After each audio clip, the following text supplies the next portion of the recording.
Hello, this is Joe Wilson back with another edition of Old School Boxing Talk. And today's topic is pretty much, I've been gone for a while because I got some shit going on, but today's topic on this video is it's time for Golovkin and Canelo to shit or get off the middleweight pot. Gennady Golovkin and Canelo Alvarez are pretty much holding back the middleweight division. We understand that the two top guys, Demetrius Andrade and Jamal Charlo, are not going to get a fight with these two. They're just not. Canelo wants no smoke with him. Golovkin definitely wants no smoke with him. And what would be preferable, but that's up to the Andrade people and the Charlo people, is those guys just go ahead and fight each other. Fuck it. Andrade and Charlo fight each other, and the winner will pretty much be universally recognized as the best middleweight in the world. Because we know that Golovkin wants no smoke. Canelo wants no smoke. Canelo's up there clout chasing, trying to win a title in the fourth weight class. Let me tell you something. I hear a lot of people in a lot of videos saying that, oh, Canelo chose um, Kovalev because he's the weakest of those champions. Don't get it twisted, man. Don't get this shit fucked up. I said in a couple videos before that of all these Eastern Europeans that come over here and were hyped up, you know, you had Golovkin, you have Devinchenko, and you have Kovalev. I said it before and I'll say it again. Of all of them, the only one, the best one of the bunch is Kovalev. Because Kovalev, unlike Golovkin, unlike Lomachenko, Kovalev was willing to fight anybody and everybody and still does. Kovalev could have ducked out of the yard fight. He didn't. He said, let me take care of this boy real quick and I'll come see you. Canelo and his camp have done, you know, they did what they had to do. They know Kovalev's coming for a tough fight with Yard. So what they do, they say, we want this fight November 2nd. And, you know, Kovalev's like, man, I ain't got no time to really had a tough fight here in July. I ain't got no time to really let my body heal up. Give me some time. Nope, gotta be here. We gonna give you $12 million. So Kovalev's like, shit, I'm 36 years old. I don't see this kind of a payday coming any other time. Fuck it. Let me just go in here and run this camp. I don't really need to do a whole lot of work. It'll keep me on weight. And I honestly believe you might get the best Sergey Kovalev possible because Kovalev usually has a habit of, you know, going out between fights, you know, drinking a little of bubbly, as Chris Jericho would say, and just blowing up. Now you got a Kovalev that had maybe 2-3 weeks to stay out of the gym, and then he's right back in the gym. So instead of him having to worry about losing weight, all him and Buddy McGirt have to do now is work on technique. And how they gonna work on what technique, what they gonna do to do with the smaller man. You know, I believe Canelo's gonna find out. One, excuse me, to my knowledge, unless if someone's heard different, please let me know. There's no weight restrictions. Sergey Kovalev is a big light heavyweight, so if he's gonna drain. He come in at 173, 174, but for the weigh-in. But then Kovalev's gonna come in at ring about 190, 195. Canelo's gonna find out. You know, Canelo's little ass gonna find out that this was the wrong. You should have grew some balls and stayed at 168 and fought maybe Billy Joe Sanders or Liam Smith. But no, you came up here. He'd have done better fighting Beterbiev, who's a smaller light heavyweight, than fighting Canelo, than fighting Kovalev. Beterbiev's a smaller light heavyweight. Beterbiev is talking about going down to 168 because he'd have been better if he had chose Beterbiev. But then he saw Beterbiev's young. Maybe he saw something Beterbiev that he didn't want to smoke with. And if he thinks Kovalev is an easy pick, no, that's not. I think he chose Kovalev maybe one because he thought it was easy pick, and two, of all the light heavyweight champions out there, Kovalev's the biggest name. So that could be another reason he chose Kovalev. But that was the wrong pick. You should have took Beterbiev. And don't tell me you couldn't have made the fight because you're both on the zone. You know, Beterbiev's fight's on the zone. He's the smallest of the four light heavyweight champions. He's the smallest of all of them. He should have took the Beterbiev fight. I would not have fucked with Kovalev. That was the wrong fight to take, the Kovalev fight. And I'm gonna tell you what, November 2nd on DAZN, you're gonna find out. A lot of motherfuckers when Anthony Joshua fucked around and fought John Ruiz. I remember somebody said something. I'm not just a follower of the program. I'm a follower of the amateur game. A lot of these cats I've seen the amateurs. So when he fucked around and when John Ruiz knocked him out, I wasn't shocked because Ruiz, I watched him fight in the amateurs. I knew he had that kind of thing in him. Just because the motherfucker looked big and bulky, like he got them hands. You know, he got them hands, and we found out. And Joshua found out. But for Canelo, I think the mistake Canelo's making is he's thinking, oh, Kovalev can't take it to the body. Okay, yeah, he got a flaw. Kovalev can't. Kovalev, you know, we got him because he's gonna be. He don't have time for fully heal up from that last fight, so we're gonna pull up in here. We're gonna rush him in there. Yada yada. Canelo, you can't fight 12 rounds. After 6-7 rounds, you get winded. So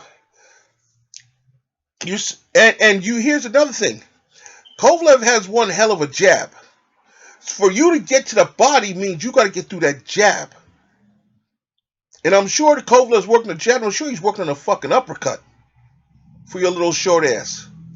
So don't think that Buddy McGirt is not sending his boy in there with, you know, adding some shit to his repertoire just for you. And here's the thing. Now, you can take a punch from a middleweight. You can take a punch from a super middleweight. We don't really know about that because Rocky Fielding ain't shit. Kovalev's a puncher, a heavy-handed puncher. We gonna find out what you can do when Kovalev really nail you, because he's gonna nail you. And when he nails you, we gonna find out what you all about. Y'all sleeping on Kovalev because, oh, he's 36, oh, he can't take the body, yada yada. Okay, fine. But you gotta remember, the people that are bothering Kovalev, that are hurting Kovalev, these are guys that are light heavyweights. This ain't some fucking blown up welterweight that just ate his way out of the welterweight division, you know, and is afraid it got the Charlos and Demetrius Andrade running him out of the middleweight division. See, this is I like Canelo. I do. And I like Golovkin. I've seen these guys fight. I've seen Golovkin fight in the amateurs, and motherfuckers don't know that, but I've been following Golovkin for a while. I wish the Dmitry Pirov fight had come off after Pirov knocked out Danny Jacobs, and Golovkin had won, you know, him and Golovkin were supposed to fight, then Pirov had that back injury. Dmitry Pirov had that ended his career. I would have loved to see that fight. Here's my problem with both these guys. You have big money fights in your own damn division, and you're not taking them because the DAZN is now trying to save Golovkin, because they're going to make the Golovkin-Canelo fight, because they're going to make it, because that's the biggest money fight they can make. And as soon as that happens, Golovkin's either going to retire, or I bet you DAZN, they're going to throw his ass to the wolves. We've seen with the Devinchenko fight, Golovkin, but be glad he didn't fuck with Charlo. Be glad it wasn't Charlo in there. Be glad it wasn't Andrade in there. They'd have beat the bricks off. Charlo would have massacred that boy. If Golovkin had to go to the hospital after fighting Devinchenko, you know what the fuck would have happened to him after he fought Charlo? Which is probably why Golovkin never wanted to fight Charlo. You know, Golovkin, I had an argument with a Golovkin fan and you Golovkin fanboys. See, there's a difference between boxing fans and boxing fanboys. Now, you fanboys get on your favorite fighter and y'all be like, y'all just don't listen to reason. I was talking to this one little fanboy, and we discussing Golovkin, you know, Golovkin being ducked. I said, Golovkin also did some ducking. Laura was a goddamn 154-pound champion, a division below, and was calling him out. Golovkin didn't hear that. Abel Sanchez, when he was training Golovkin, said, oh, we'll fight anybody from 154 to 175. When he got caught up by Laura, he didn't hear that. No, what they were trying to do, they were trying to bait a small, lightweight Floyd Mayweather into a fight. They weren't trying to fight none of these other motherfuckers. They weren't trying to fight Laura.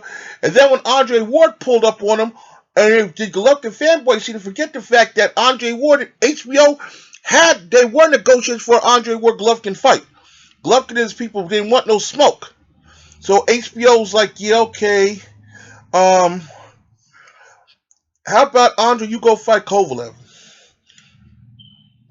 Because HBO did not want to be in the 168 pound. There was nothing in it. At 168, there was nothing there.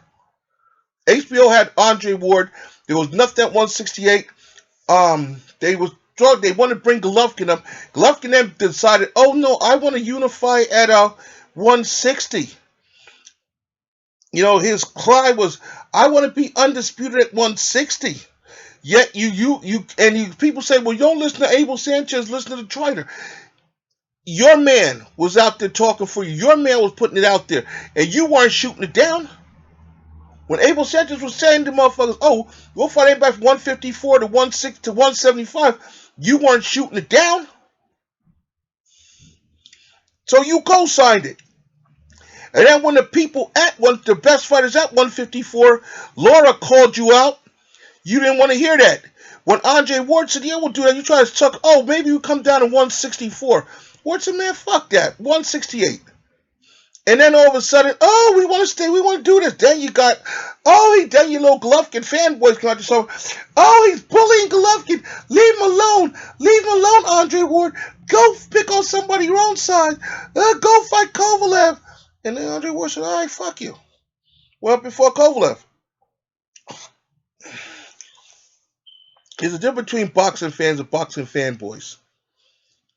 Boxing fans want to see the best fighters fight the best fights. And I like a fighter, but I'm not a fan of a particular fighter. I'm not a fan, I'm a big fan of Marvin Hagler's, but I understand Hagler was flawed.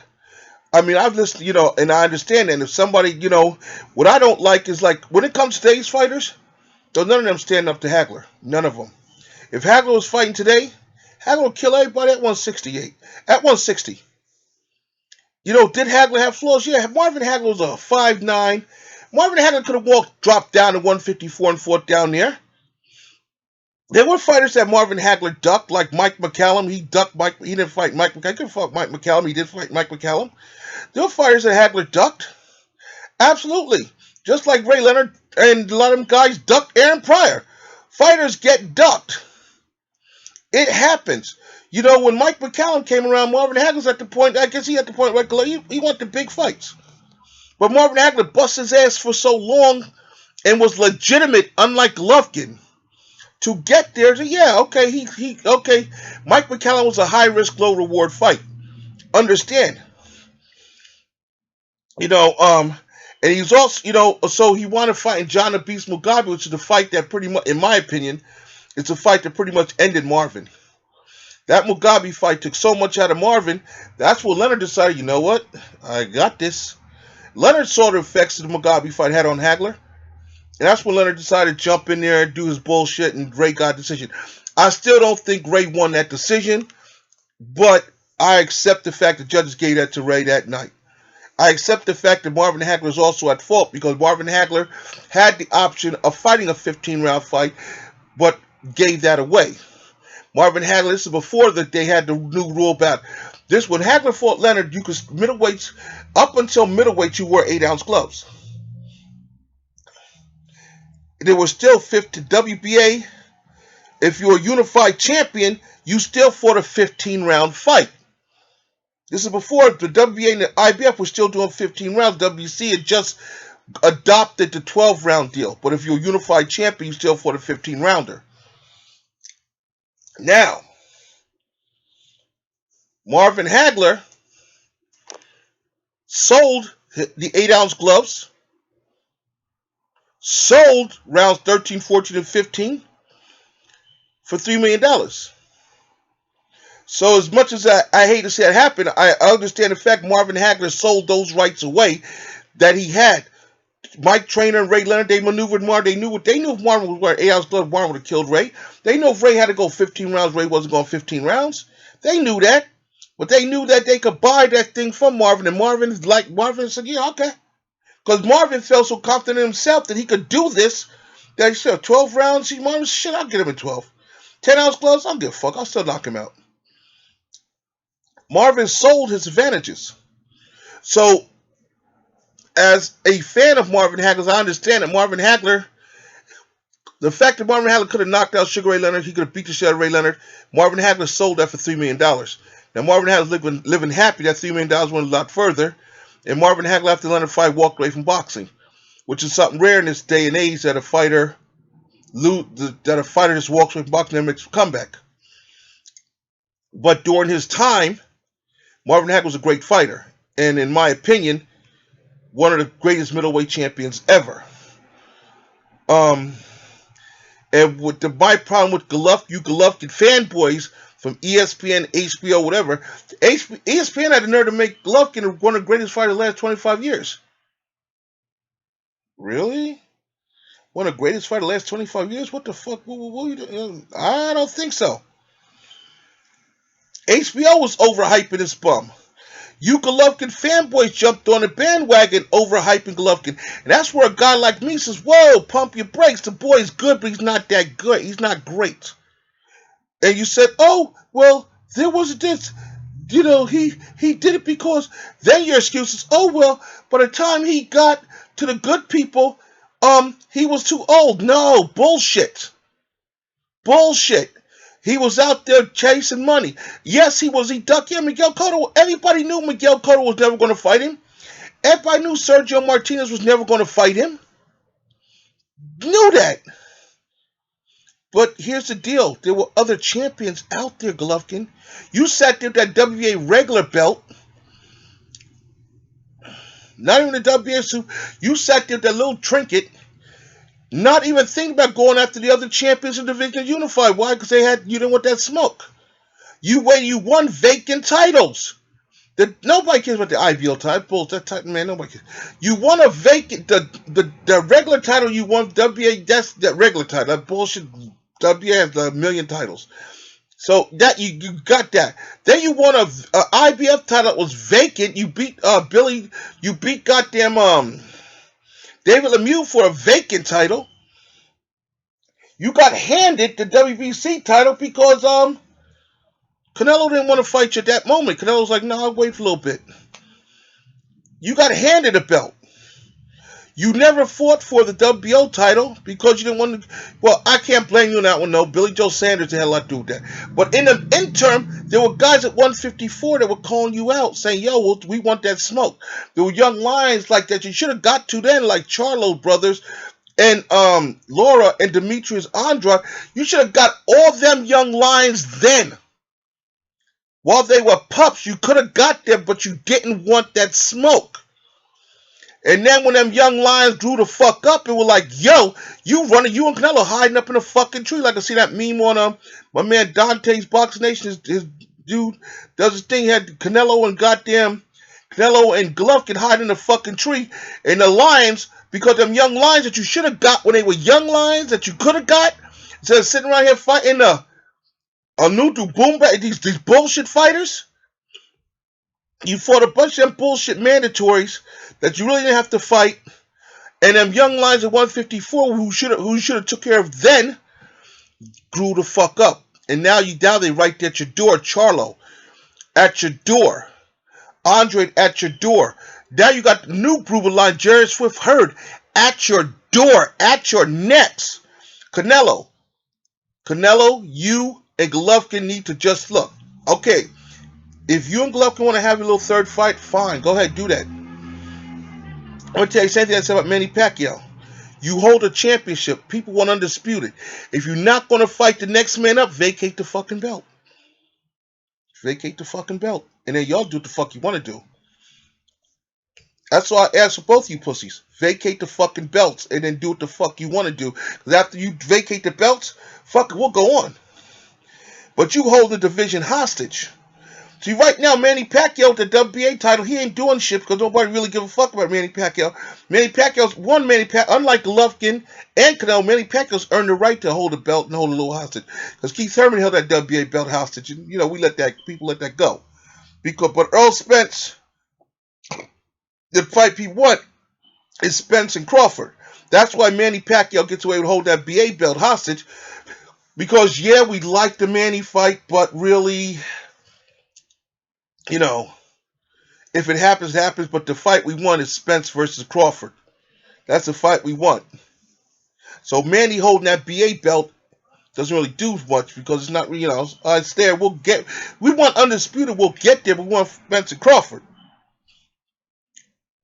and then we'll come back and see if we can deal with Manny. What's happening in the middleweight division with Canelo running around here talking about, I was born ready, and Golovkin, these two cowards are doing this. They just making a mockery of themselves. And here's the deal with Canelo. Your own fellow Mexican fighter, Juan Manuel Marquez is calling you out saying, nah, man, you ain't shit. You a disgrace. And in a lot of ways, Canelo, you are. I've been a fan of this sport for all my life. Salvador Sanchez, in my opinion, one of the greatest featherweight champions ever, top 3 greatest featherweight champions ever. I don't, where you want to put him or Sandy Sadler. He's in that conversation. When Wilfredo Gomez, who was 26-0 all by knockouts, the division below him, the junior featherweight champion, the bazooka, Wilfredo Gomez from Puerto Rico, knocking out every motherfucking body he was facing. So they called up and said, yo, I want that Salvador Sanchez fight. Salvador Sanchez said, fuck it. And Salvador Sanchez proceeded to beat his ass. Great Mexican warriors do shit like that. You don't call them out. Julio Cesar Chavez, when he was called out, whooped ass. You don't call out the greats. Canelo, if you're going to say you're a Mexican warrior, you're going to say, you should have took care of Charlo yourself. See, what you want to do, Canelo, is you try to send Golovkin to do your dirty work. Yo, go handle that Canelo, go handle that Charlo problem. Go handle that, I'll fight you again, go handle that Charlo situation. Golovkin's like, man, fuck you. All right, well, go handle that Andre problem, and I'll fight you. Man, fuck you. Because Golovkin knows like you know. I'm not doing your dirty work, and then you fuck around and say, nah, I ain't got we ain't doing it. Fuck you, I want to fight you. Because he knows you don't want. Canelo, my thing with you is, as long as I've been following the sport, even your bitch-ass panty-wearing promoter, the great Mexican fighters, when you called them out, answered the motherfucking door, and there was hell to pay, win, lose, or draw. But they went there and they fought, and they were not afraid to lose. They were afraid of putting on a bad fight. Lupi Pintor, the WBC bantamweight champion, moved up to 122 to junior fed to fight Wilfredo Gomez. They had one of the classic, before this whole fucking shit fell apart, they had one of the classic 14 round war. Was 15 round. Pintor finally got stopped in the 14th round, fighting Wilfredo Gomez. After Gomez had lost to Sanchez, Gomez came back down, losing Salvador Sanchez. Wilfredo Gomez had maybe one or two fights, and then who's knocking at his fucking door? The WBC bantamweight champion himself, Mr. Lupe Pintor. Moving up, first fight at 122. No tune-ups. No, so Lupe said, nah, let me go run this thing. Come on, Wilfredo, see what we can do. 14th round, Gomez finally put Pintor away. Great Mexican warrior. Didn't give a fuck. Was willing to fight anybody. They kept trying to make a fight with him and Jeff Chandler for undisputed. They blocked it. It's not that Lupe Pintor didn't want to fucking fight. Lupe Pintor, this is what I'm saying. Bazooka Limon, Juan Manuel Marquez, Eric Morales, all the great Mexican fighters I know that have watched fight. The thing is, they will fight anybody. You knocked on their fucking door. They weren't afraid of losing. They were afraid of being called a coward. You, Canelo, have disgraced them because you should have took care of this Charlo problem. Now you running up there talking about you trying to make history. Because you want to win 4 titles in 4 divisions. So you trying to chase Kovalev. That ain't no Kovalev ain't no easy win. One of the greatest. This is. I have so much respect for the great Mexican fighters. But Marco Barrera beat Hamad's ass. I love Prince Hamed. But when Barrera beat his ass, Barrera lost twice to Manny Pacquiao. And and I'm sorry because that was, I didn't think Pacquiao was ever gonna beat Barrera. Barrera was that dog. Barrera was that guy. And when Pacquiao beat him, I was like, whoa. That's when I really knew that I said Manny Pacquiao was something special when he beat Barrera. And Barrera's my, Barrera, and I watched Barrera in those wars he had with Eric Morales. I mean, like I said, I've been following this sport for a long, long time. And to me, in my opinion, Canelo Alvarez, you're doing your Mexican brethren a disservice because any of those boys in your shoes that got called out the way you've been called out by Andrade and Charlo, they'd have handled that situation in a hurry. They'd have said, make the fucking fight. We can do this. You sitting around here with all this bullshit. Now, whether you want to fight, look, I don't give a fuck if you fight Golovkin again or not. But all I'm saying is this: even Oscar's punk ass.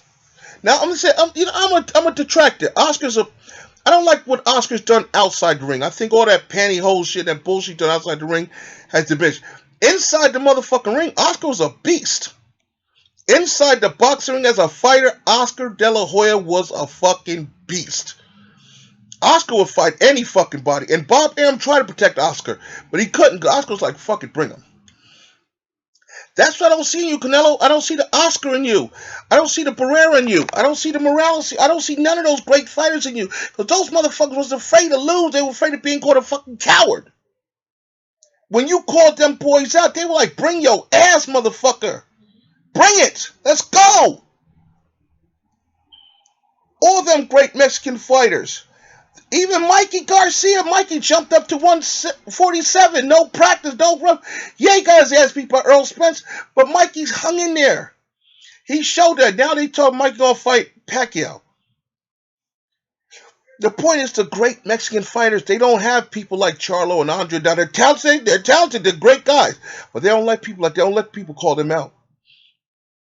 They don't let people sit there and have videos like this where I'm saying, look, man, I respect you, but I'm kind of upsetting you. I'm not disappointing because all the great Mexican fighters I grew up watching, they didn't play that bullshit where you called them out and there was no fight. I mean, this you and Leo Santa Cruz, I don't know what the fuck y'all about. This new breed of Mexican fighters, some of y'all, I don't know what the fuck y'all about. But Canelo, you and Leo Santa Cruz, Golovkin, you're a good fighter. You're not as good as they say you are. You're not a great fighter. Are you a Hall of Famer? Well, look, they put goddamn Arturo Gatti in the Hall of Fame, so that's subjective. In my opinion, no, you're not a Hall of Famer. In my opinion, but like I said, they put Arturo Gatti in the Hall of Fame, so what the fuck? Excuse me, might as well put you in there too.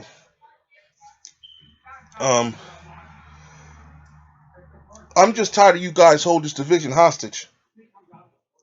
I want you guys to just shit or get off the fucking pot at 160.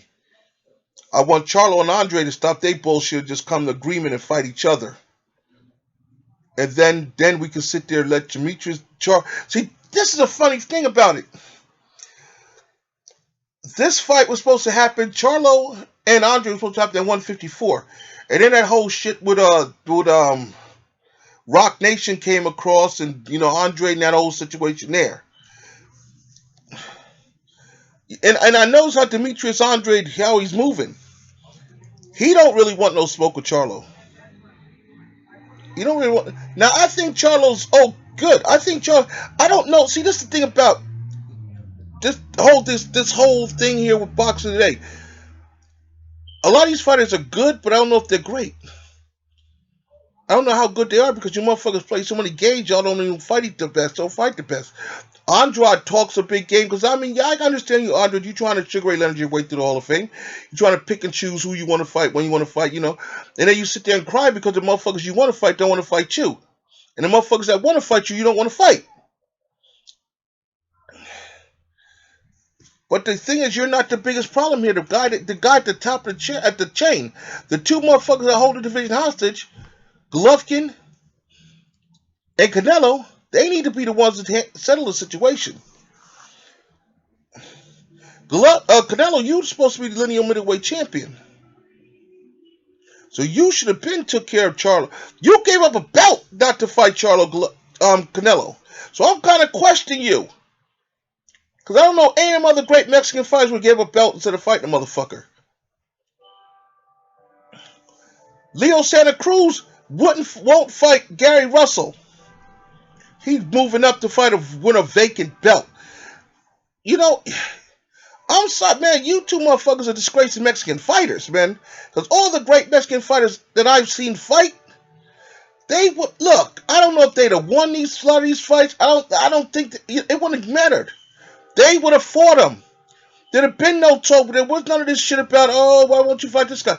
Leo Santa Cruz, you promoted by you. Leo Santa Cruz, you got no reason to duck Gary Russell other than the fact you're scared because y'all both PBC. That fight can be made. When they talk about when they first talked about the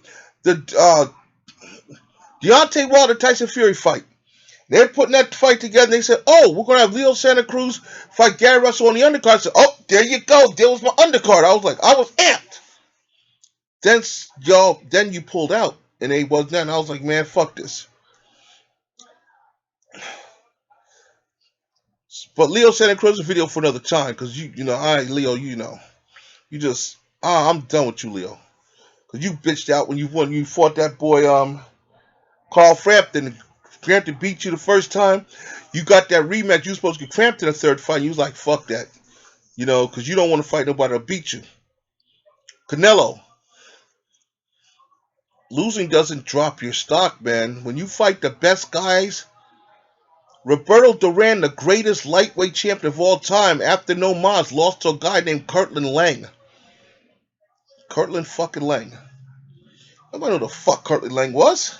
It's a fucking journeyman. Caught Duran in an off night.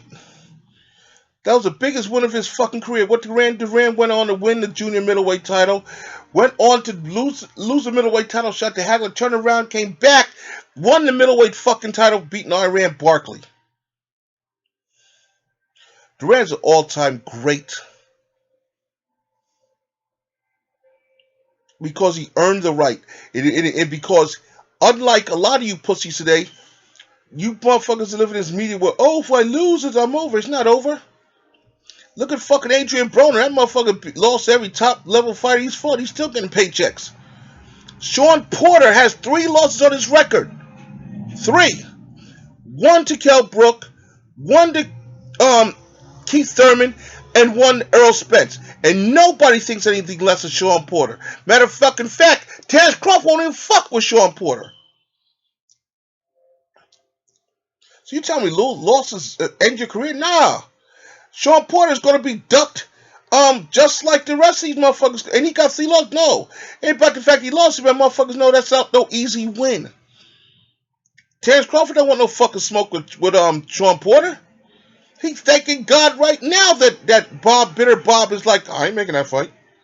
Because Bob, Bob is protecting Crawford for a Spence fight. Got it. Spence on the other side is taking risks because he's going to fight Danny Garcia.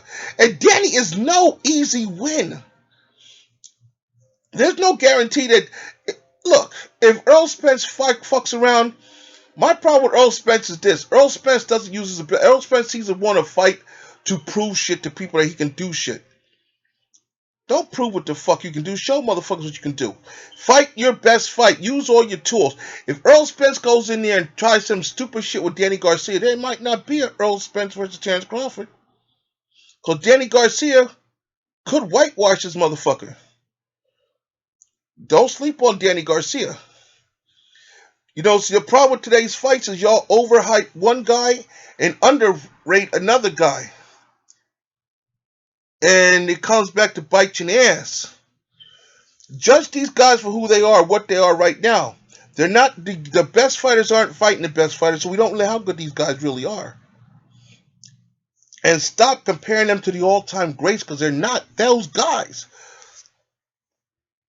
Canelo is not Marco Antonio Barrera.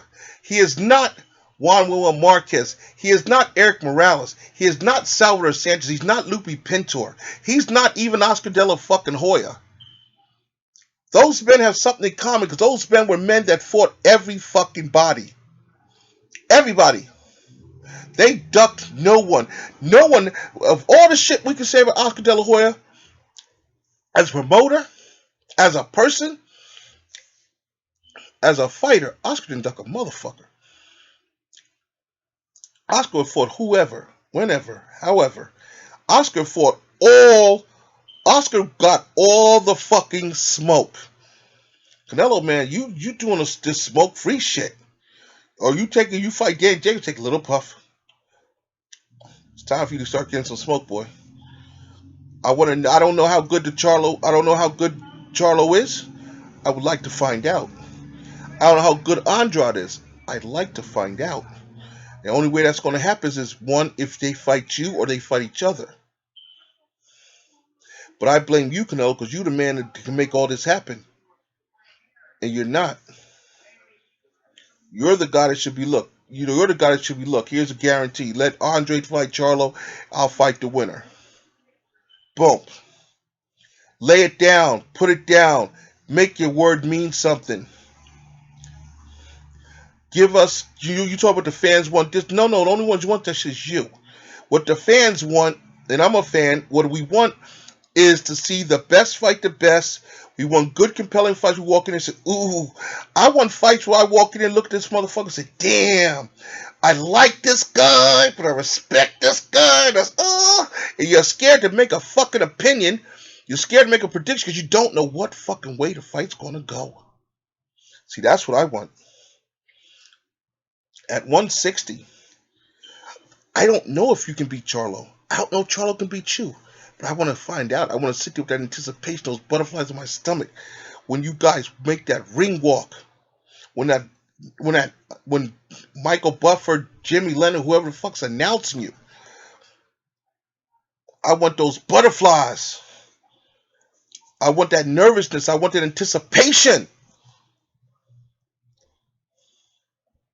of finding out how good Charlo is, or is Charlo what we think he is, or are you what we know you were supposed to, or are you what we think you are? That's the question I want answers to. That's what a lot of fans want answers to. We want that. That's why people love boxing. We love to see two guys evenly matched going at it. Now later on this year, Luis Ortiz and Deontay Wilder are gonna get in there and do it again. I remember the first fight, and like I said, that's one of them fights. Like I said, I remember those fights I love. That I respect Ortiz. I didn't know much what Wilder was made of, and I had butterflies in my stomach. And all the way through that fucking fight, it was like, and it was finally over. I was like, you know what? I learned something about Deontay Wilder. I learned something about Luis Ortiz. Would I want to see this again? Yes. But I learned something. I was on the edge of my seat because I knew both these guys could punch. Both these guys have skills. Both these guys could end this fight. And I was just on the edge of my seat because I wanted to see a great fight, and I did. Because it was a fight I didn't know who was going to win, because like Deontay Wilder, my thing Deontay Wilder, he's not your typical heavyweight where he does everything the right way. He just does shit. I don't know. He just does shit and sticks. He's got that big eraser. He's like a modern day version, in my opinion, of Ernie Shavers, and with a better beard, I guess. And you're waiting. With the Fury fight, I felt that Fury fucked away a lot of those rounds. I felt Wilder got it by a point. The two knockdowns I felt got it to Wilder. But you look. I'm not even looking forward to that rematch. But I want fights I'm looking forward to. I'm looking at 160, which is one of the glamour divisions. Canelo. Time for you and Golovkin to either shit or get off the pot. If you don't want to fight these young boys, they give up them belts and say, "Look, boys, y'all have the belts. We don't know belts. Y'all have at it, man." I'm just gonna fight this circus, or I'm gonna do this circus shit here. I'm gonna jump around, vacate the middleweight title, just do whatever. I'm gonna jump around. I might fight at 160, then I'll come back. I'll do this, and do your little circus act. But don't hold the division hostage, man. Give us a middleweight champion. That's all for now. Till next, is Dope Wilkerson saying later, and be safe till we talk again.